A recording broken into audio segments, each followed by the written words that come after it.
Hello everyone, praise be to God. Welcome to Speak Lord. இன்னைக்கு நம்ம சாமுவேலோட story பார்க்க போகிறோம்.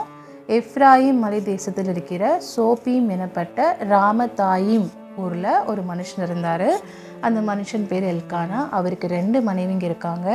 ஒரு மனைவியோட பேர் பெனினாள், இன்னொரு மனைவியோட பேர் அன்னாள். பெனினாளுக்கு குழந்தைங்க இருக்காங்க, அன்னாளுக்கோ குழந்தை இல்லாமல் இருந்தது.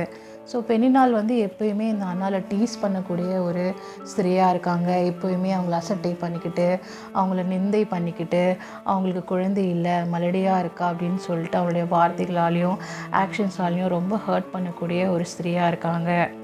அன்னாளை துக்கப்படும்படியாக பெனினாள் எப்பொழுதும் அவங்கள விசனப்படுத்திகிட்டே இருந்திருக்காங்க. அன்னாலும் ரொம்ப மனமுடைந்து எப்பொழுதும் அழுதுகிட்டே சாப்பிடாமல் இருந்திருக்காங்க. அப்போ எல்கானா, ஏன் அண்ணா இந்த மாதிரி அழுதுகிட்டே இருக்க, ஏன் சாப்பிடாமல் இருக்க, 10 குமாரரை பார்க்கலும் நான் உனக்கு அதிகம் அல்லவான்னு ரொம்ப சப்போர்ட்டிவாக இருக்காரு. அன்னாள் ஏலி இருக்கிற ஆலயத்துக்கு போகிறாங்க. கர்த்தரை நோக்கி விண்ணப்பம் பண்ணுறாங்க. கர்த்தரிடத்தில் இந்த மாதிரி எனக்குன்னு ஒரு ஆண் பிள்ளை பிறந்தால் அவன் வாழ்நாளெல்லாம் உமக்காக ஒப்புவிப்பேன்னு சொல்லிட்டு கர்த்தர்கிட்ட பொருத்தனை பண்ணிக்கிறாங்க. அப்போது ரொம்ப அழுதுகிட்டே ஜெபம் பண்ணிட்டே இருக்காங்க. ஏலி இந்த தூரத்துலேருந்து பார்த்துட்டே இருக்காரு. என்ன இது ஸ்ரீ ரொம்ப நேரமாக அழுதுகிட்டே இருக்காங்க, இவங்களுக்கு என்ன பிரச்சனை, ஒரு வேளை குடிச்சிருப்பாங்களா அப்படின்னு சொல்லிட்டு அவங்கள ரொம்ப கடினமாக உன் குடியை விட்டு விலகு அப்படின்னு சொல்லிட்டு ரொம்ப கடினமாக சொல்கிறாரு. அப்போது அன்னாள், அப்படிலாம் ஆண்டவரே, நான் மனக்லேசமுள்ள ஸ்திரீ, நான் மன வருத்தத்தில் இருக்கேன், எனக்கு குழந்தை இல்லை, அதை தான் நான் கர்த்தர்கிட்ட பொருத்தனை பண்ணிகிட்ருக்கேன் அப்படின்னு சொல்லிட்டு அவங்க எக்ஸ்பிளைன் பண்ணுறாங்க. அப்போது ஏலி, நீ கஷ்டப்படாத, சமாதானத்தோடைய போ, இஸ்ரவேலின் தேவனிடத்தில் நீ என்ன கேட்டியோ அது உனக்கு அவர் கொடுப்பாராக அப்படின்னு சொல்லிட்டு அவங்கள சமாதானத்தோடய அனுப்பிச்சிடுறாரு. சில நாட்களுக்கு பிறகு ஏலி சொன்னது போல் அன்னாளுக்கு குழந்தை பிறந்துடுது. அன்னாள் அந்த குழந்தைக்கு சாமுவேல் என்னும் பேர் வைக்கிறாங்க. கர்த்தரிடத்தில் அவனை கேட்டேன் என்று சொல்லி அவனுக்கு சாமுவேல் என்று பெயரிட்டாள். 1 சாமுவேல் 1ஆம் அதிகாரம் 20ஆம் வசனத்தில் இந்த ரெஃபரன்ஸ் இருக்குது. அன்னாள் ஒரு பொருத்தனை பண்ணிக்கிட்டாங்க இல்லையா, தனக்குன்னு ஒரு ஆண் பிள்ளை பிறந்தால் நான் கர்த்தருக்காக ஒப்பு கொடுப்பேன் அப்படின்னு சொல்லிட்டு ஒரு பொருத்தனை பண்ணிக்கிட்டாங்க. அதன் பிரகாரமாகவே சாமுவேல் பால் மறந்ததுக்கப்புறமா அவனை கூட்டிகிட்டு ஏலிக்கிட்ட விட்டுடுறாங்க. சாமுவேல் ஏலிக்கு முன்பாக கர்த்தருக்கு பணிவிடை செய்து கொண்டே வளர்றாரு. அப்போது ஒரு நாள் இரவில் ஏலி தாத்தா அவரோட பிளேஸில் தூங்கிட்டுருக்காரு, சாமுவேலும் தூங்கிட்டுருக்காரு. அப்போது ஒரு வாய்ஸ், சாமுவேலே அப்படின்னு ஒரு வாய்ஸ் கேட்குது சாமுவேலுக்கு.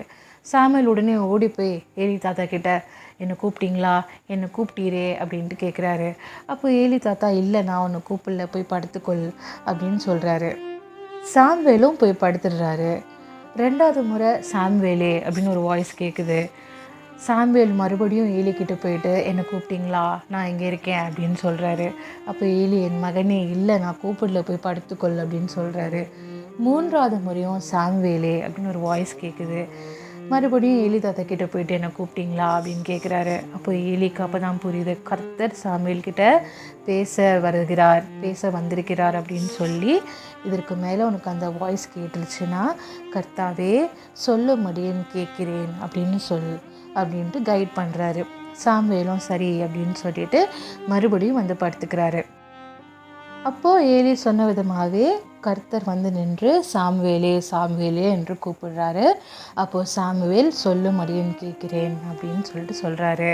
கர்த்தர் சாமுவேல்கிட்ட என்ன பேசினாரு, சாமுவேலுக்கும் கர்த்தருக்கும் நடந்த கான்வர்சேஷன் என்னன்னு சொல்லிட்டு நம்ம வரப்போகிற கதைகளில் பார்க்கலாம். நம்ம இந்த சின்ன கதையிலேருந்து என்ன கற்றுக்கலாம்னா, அன்னால போல் நம்ம மனமுடைந்து இருந்தாலும் அவங்க கர்த்தர்கிட்ட அவங்களோட குறைகள் எல்லாம் சொல்லி கர்த்தர் மேலே சார்ந்திருந்து அவங்களுக்கு வேண்டியதை கர்த்தர் மூலமாக பெற்றுக்கொண்டாரோ, நாமும் கர்த்தர் மேலே நம்பிக்கையாக இருந்து நமக்கு வேண்டியதை கர்த்தர் மூலமாக பெற்றுக்கொள்வோமாக. சாமுவேல் கிட்ட நம்ம கற்றுக்க வேண்டிய விஷயம், அந்த சின்ன வயசில் இருக்கிற அந்த கீழ்ப்படிதல், சிறு வயது ஆனாலும் கர்த்தர் வீட்டில் தன் பங்கை எப்படி செய்கிறார், எப்படி ஏலி முன்பாக கர்த்தருக்கு பணிவிடை செய்கிறார், தேவனை அறியாமல் இருந்தும் தேவனுக்கான தன்னுடைய வயதில் என்னென்ன செய்ய முடியுமோ அது எல்லாத்தையும் செய்கிறார். அதே போல் சாமுவேலை போல நாமும் கீழ்ப்படிவோமாக. கதை கேட்டிங்களா? இவ்வளோ நேரம் கேட்ட கதை உங்களுக்கு இன்ட்ரெஸ்டிங்காக இருந்திருக்கும்னு நம்புகிறேன். நம்ம கதையிலேருந்து ஞாபகம் வச்சுக்க வேண்டிய சில குறிப்பான விஷயங்களை பற்றி பார்ப்போமா? கதையில் நம்ம பார்த்த முக்கியமான கேரக்டர்ஸ் யார்? எல்கானா, அதாவது சாமுவேலோட அப்பா, பெனினாள், எல்கானாவோட ஒரு மனைவி, அன்னாள் சாமுவேலோட அம்மா, ஏலி சாமுவேலுக்கு துணையாக சர்ச்சில் இருக்கிற ஏலி தாத்தா. அடுத்து நம்ம பார்த்த இடங்கள் என்னென்ன? ராமதாயம், அதாவது எப்ராஹிம் மலை தேசத்தில் இருக்க ராமதாயம் அப்படிங்கிற ஊரில் தான் யார் இருந்தா? எல்கானா, ஹானா, அதாவது சாமுவேலோட அப்பா அம்மா. சீலோ, சீலோங்கிறது என்ன இடம்? அதாவது தேவாலயம் இருக்க இடம். சாமுவேல் கூட கர்த்தர் பேசியிருக்காரு இல்லையா, அந்த தேவாலயம் இருக்கிற இடம் தான் சீலோ. சாமுவேல் அப்படிங்கிற பேரோட அர்த்தம் என்ன? காட் ஹாஸ் ஹர்ட், அதாவது கர்த்தர் கேட்டார் ஆர் கர்த்தரிடத்தில் கேட்டேன் அப்படிங்கிறது தான் சாமுவேல்ங்கிற பேரோட பொருள். நினைவில் வச்சுக்க வேண்டிய வசனம் என்னன்னா, என் கூட சேர்ந்து ரிப்பீட் பண்ணுங்க. 1 சாமுவேல் 3ஆம் அதிகாரம் 10ஆம் வசனம். அப்பொழுது கர்த்தர் வந்து நின்று முன்போல சாமுவேலே சாமுவேலே என்று கூப்பிட்டார். அதற்கு சாமுவேல், சொல்லும் அடியேன் கேட்கிறேன் என்றான். இங்கிலீஷில் சொல்லலாமா? And the Lord came and stood and called as at other times, Samuel, Samuel. And then Samuel answered, Speak, for thy servant heareth. நம்ம வீடியோட எண்டுக்கு வந்துட்டோம். ஒரு சின்ன ப்ரே பண்ணி நம்ம க்ளோஸ் பண்ணிக்கலாம். என்னோட கூட சேர்ந்து ரிப்பீட் பண்ணுங்க. Dear Heavenly Father, help me listen when you speak. Guide my heart, your will to seek. Help me to obey my parents in all I do and follow your path, faithful and true. I offer the small prayer in the name of our Lord and Savior Jesus Christ. Amen. Bye bye everyone.